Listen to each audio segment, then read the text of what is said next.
Chapter 11 का question number 24 जो कि आरबीएससी सप्लीमेंट्री 2023, 2020, 2019 और आरबीएससी के मेन एग्जाम्स 2023, 22 और 13 में पूछा गया है। तो देखो कितना इंपॉर्टेंट क्वेश्चन है।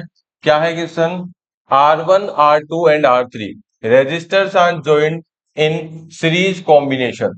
Derive the formula for equivalent resistance of this combination. यानी कि सीरीज कॉम्बिनेशन के लिए आपको क्या करना है? रेजिस्टेंस का जो इक्विवेलेंट रेजिस्टेंस का फॉर्मूला होता है वो डिराइव करना है। तो देखो सीरीज कॉम्बिनेशन में पहले तो ये बताओ किस तरीके से जोड़ते हैं। इस तरीके से जोड़ा जाता है एंड टू एंड, ठीक है। R1 का जो लास्ट एंड होगा वो R2 के फर्स्ट से जुड़ा हुआ रहेगा। R2 का लास्ट पॉइंट जो है वो R3 के फर्स्ट से जुड़ा हुआ रहेगा। यानी इस तरह से एक ही लाइन में क्या होते हैं, तीनों रेजिस्टेंस जोड़े जाते हैं। तो ये हो गया कौन सा कॉम्बिनेशन? Series combination. अब इसमें आप मेरे को ध्यान दो, इसका इलेक्ट्रिक सर्किट अगर आप कंप्लीट करते हैं, ये हो गया क्या? बैटरी, ये हो गया स्विच, ठीक है। तो इस तरीके से ये हो गया प्लस माइनस, ठीक है। अब कैलकुलेट करना है आपको इसमें क्या? करंट। करंट के लिए हम लगाते हैं क्या? एमीटर। करंट के लिए क्या लगाया जाता है? एमीटर लगाया जाता है। ये पॉजिटिव हो गया, ये नेगेटिव हो गया। इलेक्ट्रिक करंट की डायरेक्शन हो गई इधर से, ठीक है, इस तरीके से। अब देखो, अब आपको क्या करना है? तीन रेजिस्टेंस है अलग अलग। तो मेरे को एक बात बताना कि तीनों रेजिस्टेंसों में क्या इलेक्ट्रिक करंट आई जो होगा वो सेम जाएगा क्या? तीनों रेजिस्टेंसों में आई जो होगा, करंट जो होगा वो क्या होगा? सेम होगा। लेकिन तीनों रेजिस्टेंसों के पॉइंटों के बीच में जो पोटेंशियल डिफरेंस होगा वो क्या होगा? अलग अलग। V1 इसका हो जाएगा V2 और इसका हो जाएगा V3।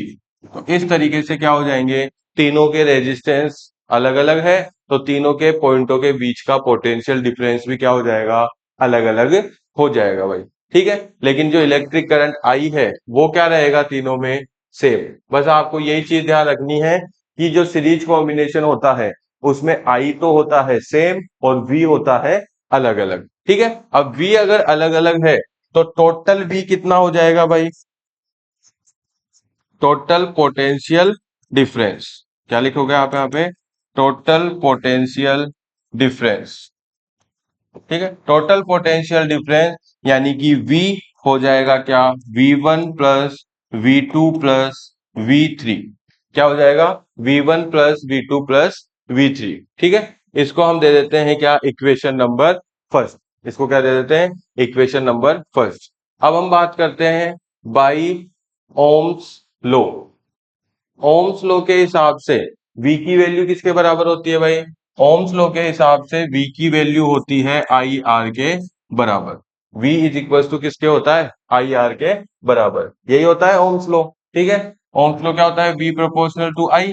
तो जब प्रोपोर्शनल का साइन हटाते हैं तो V is equal to I R, जहां पे आर क्या आ जाता है? रेजिस्टेंस। तो ये यहां से ओम्स लो से क्या हो गया? V is equal to I R. तो अब एक बात, V1 किसके बराबर हो जाएगा?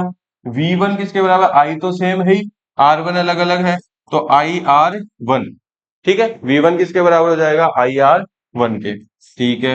ऐसे ही V2 जो है वो किसके बराबर हो जाएगा? IR2 के, ठीक है। V2 किसके बराबर हो जाएगा? I सेम है और R2 अलग है तो IR2। और ऐसे ही V3 जो है वो किसके बराबर हो जाएगा? IR3 के।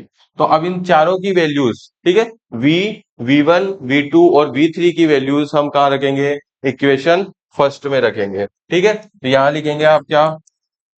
From equation first. Equation first से देखो, V की जगह में क्या लिख सकता हूं? आई आर लिख सकता हूं। इस V की जगह मैंने क्या लिखा? I R. V1 की जगह क्या लिख सकता हूं मैं? IR1। V2 की जगह लिख सकता हूं मैं IR2 और V3 की जगह में लिख सकता हूं क्या? IR3। मेन चीज यही रहती है इसमें कि हमें को जोड़ना क्या है। देखो सीरीज कॉम्बिनेशन में आपको पोटेंशियल डिफरेंस जोड़ना होता है और पैरेलल कॉम्बिनेशन में आपको इलेक्ट्रिक करंट जोड़ना होता है। अब देखो क्या करोगे, इन तीनों में क्या है? आई कॉमन है, तो आई को मैं क्या ले लूंगा भाई? कॉमन। आई क्या ले लेंगे हम लोग? कॉमन। तो ये हो जाएगा R1 plus R2 plus R3, ठीक है। आई से आई क्या हो जाएगा? कैंसिल। तो R will be equals to R1 plus R2 plus R3। तो इस तरीके से सीरीज कॉम्बिनेशन में जो इक्विवेलेंट रेजिस्टेंस है उसका फॉर्मूला क्या हो गया, आर जो होगा वो R1 plus R2 plus R3 हो जाएगा। तो इस तरीके से आपको इसका क्या कर देना है,